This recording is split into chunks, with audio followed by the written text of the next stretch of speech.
ओम शिवा जय माता दी। पुनः स्वागत है आप सभी का। बहुत प्यारे से मीन राशि और मीन लगन के बड़े हमारे प्यारे प्यारे जातक। मंगल ग्रह जो हैं, प्यारे मंगल बाबा जो हैं 16 जनवरी को मकर राशि में प्रवेश कर जाएंगे, यानी सर्वलाभ सेक्शन में आ जाएंगे, उच्च प्रभाव में हो जाएंगे। मंगल जो है 1 नवंबर 2025 से अष्ट प्रभाव में चल रहे हैं। इसी प्रभाव में चलते हुए ये उच्च प्रभाव में आ जाएंगे। 3 अन्य ग्रह भी यहाँ पर हैं। सूर्य यहाँ पर है, बुध यहाँ पर है, शुक्र यहाँ पर है, और बुध और शुक्र दोनों भी अष्ट प्रभाव में हैं। तो 3 अष्ट ग्रह आपके सर्वलाभ सेक्शन में पहुँच के और सूर्य वहाँ पर बैठे हुए हैं। अब मकर राशि जो है, स्वामी शनि, आगे राहु बैठे हुए, कुंभ राशि है, आपका द्वादश भाव है, स्वामी शनि। शनि कहाँ बैठे हुए हैं? मीन राशि में बैठे हुए, लगन भाव में बैठे हुए, पूरे साल यहीं बैठे रहेंगे। यहाँ के जो स्वामी हैं, यानी कि जो आपके स्वामी बने, कुंडली के स्वामी बने, जो गोचर में और केवल गोचर में जो कुंडली बनाई जाती है उसके अनुसार ही बने बृहस्पति। बृहस्पति कहाँ बैठे हुए हैं? बृहस्पति मिथुन राशि में बैठे हुए, 3 नंबर राशि में बैठे हुए। वहाँ से राहु के ऊपर दृष्टि डाल रहे हैं, 9वीं दृष्टि डाल रहे हैं, ज्ञान और भाग्य वाली दृष्टि डाल रहे हैं। और राहु जो है अपनी जो दृष्टि है वो द्वादश दृष्टि जो है डाल रहे हैं, जहाँ पर जो है मंगल बैठे हुए हैं बाकी अन्य 3 ग्रहों के साथ। अब होने क्या वाला है, 16 जनवरी से लेकर 23 फरवरी के मध्य मंगल यहाँ बने रहेंगे। अब मंगल यहाँ से कुछ हिलाना शुरू कर देंगे, और उसका जो इम्पैक्ट है, उसकी जो गूंज है, उसका जो असर है, जहाँ मंगल की 4th, 7वीं और 8वीं दृष्टि जा रही है वहाँ पर पड़ेगा। लेकिन ये ध्यान में रखना होगा, इस बार मंगल की दृष्टि में राहु का भी असर है, गुरु का भी असर है, शनि का भी असर है, और सूर्य जो बैठे हुए साथ में, बुध जो अस्त होके बैठे हुए, शुक्र जो अस्त होके बैठे हुए, और जो स्वयं अस्त प्रभाव में चल रहे हैं उसके साथ। अस्त क्या चीज़ हुई? अस्त ये चीज़ हुई कि जो चीज़ वर्क तो कर रही है लेकिन हमारी दृष्टि में नहीं है। जैसे घर में हमारे वाईफाई लगा हुआ है ना, कि काम तो हो रहा है, इंटरनेट तो चल रहा है, लेकिन जो परमाणु हैं, जो रेज़ हैं, वो दिखाई नहीं दे रही हैं इन आँखों से, लेकिन वो हैं। तो कोई भी ग्रह अस्त है तो स्कैनिंग विद्या में कि वो यहाँ से, यानी कि पृथ्वी के ऊपर से हमारे को नज़र नहीं आ रहा है, लेकिन काम तो कर रहा है। ऐसे में जब अस्त ग्रह से हमें फ़ायदा लेना होता है, और ख़ासतौर से विषय हमारे धन के संबंध में हो, विषय हमारे भविष्य रिलेटेड हो, तो हमारे को चुप रहना आना चाहिए। योजनाबद्ध तरीके से हमें शांत रहना आना चाहिए कि मेरे मतलब की बात मुझे क्लियर हो गई है, व्यर्थ की डिस्कशन करने का कोई लाभ नहीं है, से 4 चीज़ें बिगड़ती हैं, है ना, कि जिसको बोला जाता है सीधी भाषा में कि अपने पत्ते इतनी जल्दी खोल दोगे, सामने वाले को तो आप जिता ही दोगे।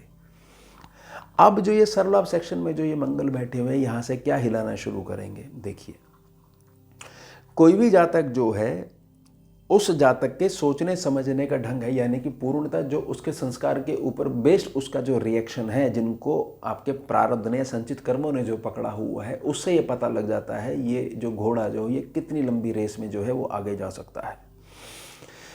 जातक अगर ये कहता है कि मैं अपनी रूढ़िवादी परंपरागत सोच को बदलूंगा ही नहीं, और जो कुछ होना है वो मेरे कमरे तक, मेरे घर तक स्वयं चल के आएगा, तो कभी नहीं चल के आ सकता। हाँ, ये जरूर है कि मैं ऐसे मार्ग बना दूंगा जिससे वो मेरे तक आ जाएगा, ये बात में थोड़ा सा दम जरूर है। मीन राशि, मीन लगन का जो जातक है, उसके पास एक बहुत बड़ी ताकत प्रकृति ने बाय बर्थ दी हुई है, वह है उसकी कल्पना शक्ति। लेकिन उसके साथ धर्म में चलते हुए अगर वह अपने जीवन में नियम बना लेता है तो ही उसको कोई नहीं रोक पाएगा। कोई नहीं का मतलब कोई भी नहीं रोक पाएगा, जब सामने वाला मतलब जो है कितनी भी ज़्यादा जो है अपनी पोजीशन रखता हो। और दूसरी बात ये, क्योंकि गुरु को रिप्रेजेंट करते हो तो गुरु हमारे अच्छे होने चाहिए, यानी हमें ये पता होना चाहिए कि हम सही हैं। अगर हम ही गलत हैं तो फिर यहाँ पर बृहस्पति को हमने जब वीक कर लिया है तो हमारे को रिजल्ट प्रॉपर नहीं मिल पाता है। खैर, अब मंगल के साथ ही जो 3 ग्रह और बैठे हुए हैं, ये आपके सर्वलाभ सेक्शन को एक्टिवेट करने वाले हैं। जैसे ही ये सेक्शन एक्टिवेट हो जाएगा, बहुत तेज़ी से स्थान परिवर्तन की संभावनाएं बढ़नी शुरू हो जाएंगी। स्थान परिवर्तन किसी भी रूप में आप ले सकते हो, और जो स्थान परिवर्तन उसके साथ आपकी एक आंतरिक सोच जो जुड़ी हुई है वह भी बहुत तेज़ी से बदलेगी। यानी अब मेरे देखने का ढंग थोड़ा सा बदलने लग रहा है, अब मैं इस चीज़ को इस वे में भी ले जाकर सोचने का मैं प्रयास में हूँ। मैं इस तरीके से अब इन चीज़ों को ले रहा हूँ, इसलिए जो पहले मेरे को चीज़ नहीं मिल पा रही थी अब मिल रही है। यही है ग्रह का प्रभाव आपकी सोच के ऊपर, क्योंकि ग्रह मात्र संभावना है, आपकी भावना के साथ मिलकर वह सटीकता दे पाता है। चौथी दृष्टि जहाँ पर पड़ रही है, चौथी दृष्टि धन स्थान है आपका, या मेष राशि है, ये इनका खुद का जो घर है।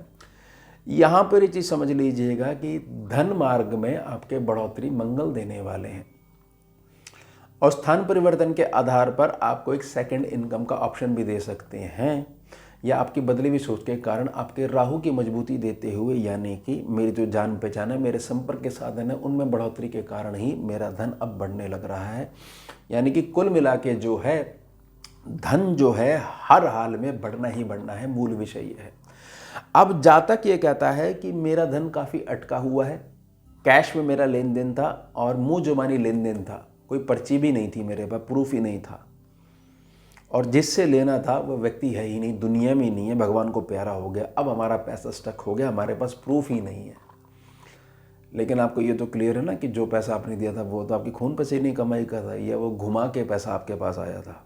हाँ, अगर वो ईमानदारी का पैसा है तो वो आपको भी पता है और प्रकृति को भी पता है। बोलने को तो पता नहीं क्या क्या अलंकार लगा के बोल दीजिए, लेकिन सच नहीं कट सकता। आत्मा को तो हमेशा क्लियर ही होता है, कितना भी ढक के प्रयास कर लो वो बाहर आता ही आता है।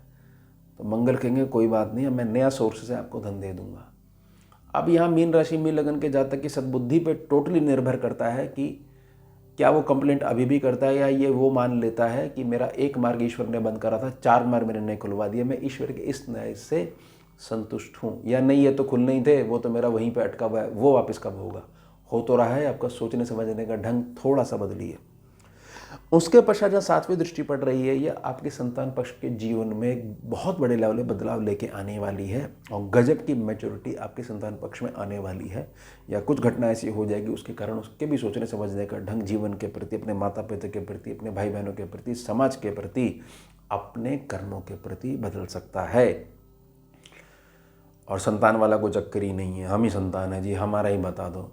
तो आपके जीवन में जो करना चाहते हो ना, सही में जो चीज़ करना चाहते हो, ये नहीं कि हमारा मन में कभी ये आ जाता है कभी ये आ जाता है। कल्पना शक्ति तो बड़ी ज़बरदस्त है, तो कल्पना करने में ज़्यादा क्या, आखिरकार दीवार खड़ी हो जाती है ज़्यादा कल्पना करने से, क्योंकि एक विचार को हमने साधा नहीं, एक विचार पर हमने काम नहीं करा, दूसरे विचार को उड़ा दिया, तो ब्लॉकेजेस होने लग गई।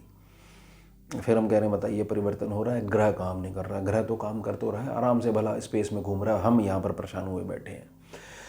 अब यहाँ पर जो है ये पंचम, शुभ पंचम त्रिकोण भाव जो है, ये उन लोगों तक आपको ले जाएगा जो आपका वाकई में एक बर्निंग डिज़ायर जो थी, जिसके बगैर आप जी नहीं सकते हो, मतलब नॉर्मल कंडीशन आपकी कभी आ ही नहीं सकती जब तक ये सपना आप पूरा नहीं कर लोगे, दिन रात उसमें लगे पड़े हो, और किसी कारण से वो चीज़ छूट जाती थी, तो वो भाग्य बदलने लग रहा है। और जब भाग्य बदलने लगता है तो सारी चीज़ें स्वतः ठीक होने लग जाती हैं। ग्रह भी वही होता है, कंडीशन भी वही होती है, लोग भी वही होते हैं, लेकिन सबसे बड़ा डॉक्टर और सबसे बड़ी दवाई जो समय के रूप में जो वो बदलनी शुरू हो जाती है तो असर आना शुरू हो जाता है। तो ये चीज़ें होने वाली हैं। 8वीं दृष्टि जहाँ पर पड़ रही है, केतु बाबा यहाँ पर बैठे हुए हैं, बड़े ध्यान से समझिएगा। केतु जहाँ पर बैठे हुए हैं ये सिंह राशि स्थान है, सिंह राशि स्थान है, 6वां सेक्शन है। तो कर्म रूपी कर्जा जो है, जो बहुत ज़्यादा दबाव बना के रखता है, जिसके कारण से उपलब्धि नहीं हो पा रही थी, यह होने लग जाए, कर्म रूपी कर्जा अब धीरे धीरे कटना शुरू हो जाएगा। तो मंगल की जो 8वीं दृष्टि है, सीधे तौर पर यह गणना कर रही है कि अब आपका समय धीरे धीरे बदल रहा है, और जब समय बदल रहा है तो आपके पास उपलब्धि की जो ऊर्जा है वो तेज़ी से बढ़ रही है, सोचने समझने का ढंग जो है वो बदल रहा है, और धन आप तक आने के लिए नया मार्ग खोज रहा है, या उस मार्ग तक स्थान परिवर्तन के आधार पर मंगल आपको पहुंचाने वाले हैं। तो हमारा जो विषय है उसमें हमारे को 3 चीज़ें समझ लेनी चाहिए। 16 जनवरी के बाद से बहुत ज़्यादा स्थान परिवर्तन की जो है चांसेस वो बढ़ने वाले हैं, धन के नए सोर्स हमारे पास आने वाले हैं, साथ ही साथ हमारी सोच जो पहले बड़ी अलग प्रकार की थी ये बदलने वाली है, और मेरे पास एक सेकंड इनकम का ऑप्शन जो है वह भी आने वाला है। लेकिन इस बार मैं अपने कमरे तक, अपने घर तक सीमित नहीं रहने वाला हूँ, मुझे थोड़ा सा मंगल विवश करने वाले हैं बाहर निकलने के लिए। कि जितना अधिक चमक आपको चाहिए स्वर्ण में, बृहस्पति को रिप्रेजेंट करता है, तो उतनी अधिक मात्रा में आपके पास अग्नि होनी चाहिए। अब आप पे डिपेंड करता है, आप पे निर्भर करता है कि आपको चमक कितनी लेके आनी है। तो यह हो गया हमारा उत्तम विषय। मिलते हैं आपसे अगले भाग में नए विषय के साथ। जुड़िए और जोड़िए। ओम शिवा। जय माता दी।